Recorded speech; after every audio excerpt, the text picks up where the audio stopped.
needs ng mga kabataan ngayon, yung malaman nila yung identity nila with Christ, kung gaano sila kahalaga kay Christ.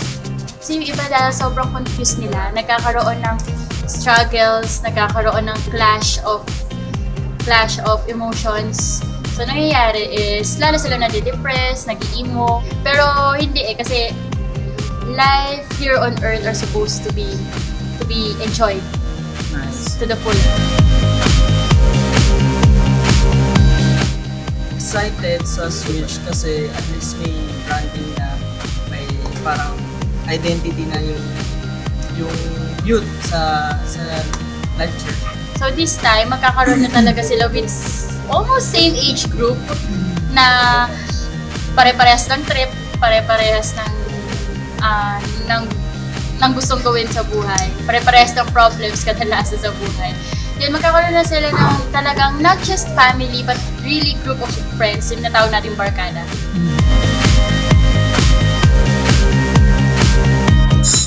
Sa darating na Switch ay yung mga wonderful things na gagawin ni God through us as a youth, yung kung paano i-develop yung physical, spiritual, at yung attitude namin, yun, through His glory.